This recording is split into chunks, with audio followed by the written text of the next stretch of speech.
ಪುಟ್ಟರಾಜ ಗವಾಯಿಗಳ ಮಠದ ಪೀಠಾಧ್ಯಕ್ಷರಿಗೆ ಜೀವ ಬೆದರಿಕೆ ಬಂದಿದೆ.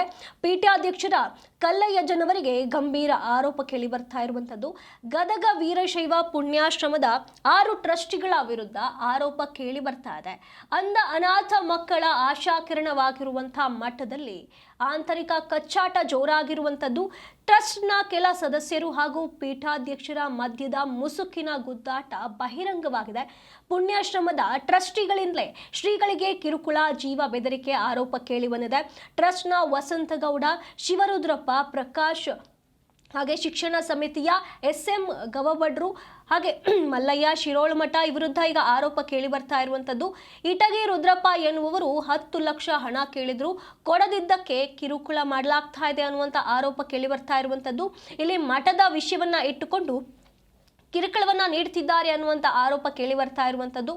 ಕಿರುಕುಳ ನೀಡುತ್ತಾ ಇರುವಂತ 6 ಜನರ ವಿರುದ್ಧ ದೂರು ಕೂಡ ದಾಖಲಾಗಿರುವಂತದ್ದು. ಇಲ್ಲಿ ಕಿರುಕುಳ ಮುಂದುವರಿಸಿದ್ರೆ ಪೀಠ ತ್ಯಾಗಕ್ಕೂ ಕೂಡ ಸಿದ್ಧ ಅಂತ ಹೇಳಿ ಸ್ವಾಮೀಜಿಗಳು ಹೇಳಿದ್ದಾರೆ ಅನ್ನುವಂಥ ಮಾಹಿತಿ ಬರ್ತಾ ಇರುವಂತದ್ದು.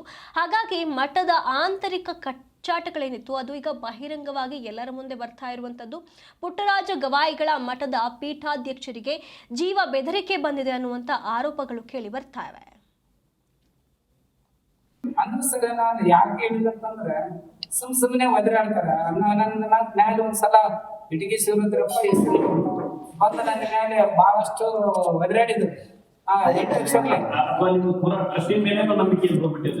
ನನಗೆ ಟ್ರಸ್ಟ್ನಾಗ ಉಳಿದರ ಬಗ್ಗೆ ನನಗೆ ಗೌರವ ಐತೆ. ಇವ್ರು 30 ಬಿಟ್ಟು ಉಳಿದರ ಬಗ್ಗೆ ಗೌರವ ಐತಿ. ನನಗೆ ನಿಂಗಪ್ಪ ಕೆಂಗಾರ ಅವ್ರ ಅಧ್ಯಕ್ಷ ನನಗೆ 2 ದಿನಕ್ಕೆ ಒಂದ್ಸಲ ಫೋನ್ ಹಚ್ಚಿರ್ತಾರ, 4 ದಿನಕ್ಕೆ ಒಂದ್ಸಲ ಬಂದು ಏನ್ ಮಾಡಕ್ಕೆ ತೆಗೆದಿದ್ದಂತ ಬಿಟ್ಟಾಗಿ ಹೇಳ್ತಾರ, ಹೋಗ್ತಾರ. ಶಕ್ತಿ ನಡೆಸ್ತಾರ.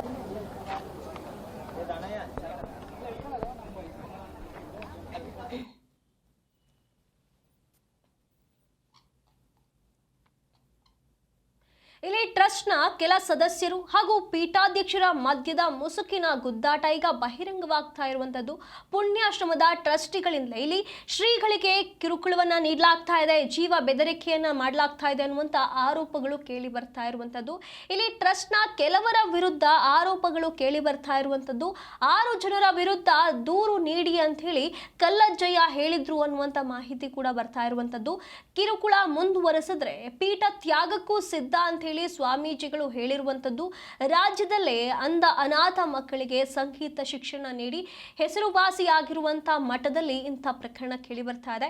ಈ ಬಗ್ಗೆ ಹೆಚ್ಚಿನ ಮಾಹಿತಿಯನ್ನು ನಮ್ಮ ಪ್ರತಿನಿಧಿ ಫಾರೂಕ್ ಮಖಾಂದಾರ್ ನೀಡುತ್ತಾ ಹೋಗ್ತಾರೆ. ಫಾರೂಕ್, ಇಲ್ಲಿ ಪುಟ್ಟರಾಜ ಗವಾಯಿಗಳ ಮಠದ ಪೀಠಾಧ್ಯಕ್ಷರಿಗೆ ಜೀವ ಬೆದರಿಕೆ ಬಂದಿದೆ ಅನ್ನುವಂಥ ಆರೋಪ ಬರ್ತಾ ಇರುವಂತದ್ದು, ಈ ಬಗ್ಗೆ ಹೇಳೋದಾದ್ರೆ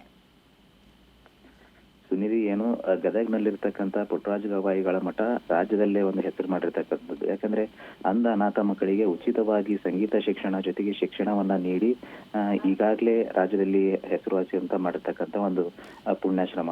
ಇಂಥ ಪುಣ್ಯಾಶ್ರಮದಲ್ಲಿ ಏನು ಪುಟ್ಟರಾಜ ಗವಾಯಿಗಳಿದ್ರು, ಅವರು ಹೋದ ನಂತರ ಕಲ್ಲಯ್ಯಜ್ಜನವರು ಪೀಠಕ್ಕೆ ಬಂದಿದ್ರು. ವೀರೇಶ್ವರ ಪುಣ್ಯಾಶ್ರಮದ ಏನು ಕಲ್ಲಯ್ಯಜ್ಜನವರು ಪೀಠಾಧ್ಯಕ್ಷರಾಗಿದ್ರು. ಇದರಲ್ಲಿ 9 ಜನ ಟ್ರಸ್ಟಿಗಳಿದ್ದಾರೆ. 9 ಜನ ಟ್ರಸ್ಟಿಗಳಲ್ಲಿ 6 ಜನ ಟ್ರಸ್ಟಿಗಳ ವಿರುದ್ಧ ಇವತ್ತು ಶ್ರೀಗಳು ಅಂದ್ರೆ ಏನು ಕಲ್ಲಯ್ಯಜ್ಜ ಶ್ರೀಗಳು ಆರೋಪನ ಮಾಡ್ತಿದ್ದಾರೆ. ಏನಂತ ಹೇಳಿದ್ರೆ ಅವ್ರಿಗೆ ಜೀವ ಬೆದರಿಕೆ. ಯಾಕಂದ್ರೆ ಇಲ್ಲಿ ಒಂದ್ ರೀತಿ ಟ್ರಸ್ಟಿಗಳು ಮತ್ತೆ ಪೀಠಾಧ್ಯಕ್ಷರ ನಡುವೆ ಒಂದ್ ರೀತಿ ಆಂತರಿಕ ಕಚ್ಚಾಟ ನಡೀತಾ ಇದೆ, ಒಂದ್ ರೀತಿ ಮುಸುಕಿನ ಗುದ್ದಾಟ ನಡೀತಾ ಇದೆ. ಇವತ್ತು ಅದು ಶ್ರೀಗಳಿಂದಲೇ ಬಹಿರಂಗ ಆಗಿರ್ತಕ್ಕಂಥದ್ದು. ವಸಂತಗೌಡ, ಶಿವರುದ್ರಪ್ಪ, ಪ್ರಕಾಶ್ ಬಸರಿಗೇಡರ್ ಜೊತೆಗೆ ಚಕ್ರಣ್ಣವ್ರ, ಆಮೇಲೆ ಮಲ್ಲಯ್ಯ ಶಿರೋಳಮಠ ಅಂತ ಇಟಗಿ ರುದ್ರಪ್ಪ ಅನ್ನುವಂಥವ್ರು ಇವರೆಲ್ಲರ ಮೇಲೆ ಇವತ್ತು ನನಗೆ ಜೀವ ಬೆದರಿಕೆ ಇದೆ. ಯಾವಾಗ ನನ್ನ ಏನನ್ನ ಮಾಡ್ತಾರೋ ಗೊತ್ತಿಲ್ಲ. ಹಾಗಾಗಿ ನಾನು ವೈಯಕ್ತಿಕವಾಗಿ ಯಾವತ್ತೂ ಕೂಡ ಮಠವನ್ನ ದುರ್ಬಳಕೆ ಮಾಡಿಕೊಂಡಿಲ್ಲ. ಅಂಧ ಅನಾಥ ಮಕ್ಕಳಿಗಾಗಿ ಜೊತೆಗೆ ಈ ಉತ್ತರ ಕರ್ನಾಟಕದ ಬಹುತೇಕ ಬೆಳವಣಿಗೆಗಾಗಿ ನನ್ನ ಇರ್ತಕ್ಕಂಥ ಮಠವನ್ನ ನನ್ನ ವೈಯಕ್ತಿಕ ಎಲ್ಲವನ್ನೂ ತ್ಯಾಗ ಮಾಡಿ ಮಠವನ್ನ ಬೆಳೆಸಬೇಕು ಅನ್ನೋ ಉದ್ದೇಶದಿಂದ ನಾನು ಇದ್ದಂಥವನು. ಆದ್ರೆ ಈ ರೀತಿ ಏನು ಟ್ರಸ್ಟಿಗಳಿದ್ದಾರೆ, ಈ ಟ್ರಸ್ಟಿಗಳಿಂದ ಇಂತಹ ಕಿರುಕುಳ ಸಹಿಸಿಕೊಂಡು ನನಗೆ ಇರೋಕಂತೂ ಆಗಲ್ಲ. ಹಾಗಾಗಿ ಮುಂದಿನ ದಿನಗಳಲ್ಲಿ ನಾನು ಪೀಠ ತ್ಯಾಗ ಮಾಡಂದ್ರೂ ಸಹ ಪೀಠ ತ್ಯಾಗಕ್ಕೆ ನಾನು ಸಿದ್ಧನಿದ್ದೇನೆ ಅಂತಕ್ಕಂಥ ಒಂದು ಅಭಿಪ್ರಾಯವನ್ನ ಇವತ್ತು ಶ್ರೀಗಳು ಹಂಚಿಕೊಂಡಿದ್ದಾರೆ. ಸುನಿಧಿ, ಧನ್ಯವಾದಗಳು ಫಾರೂಕ್ ಮಖಾಂದಾರ್ ನಿಮ್ಮೆಲ್ಲ ಮಾಹಿತಿಗಾಗಿ.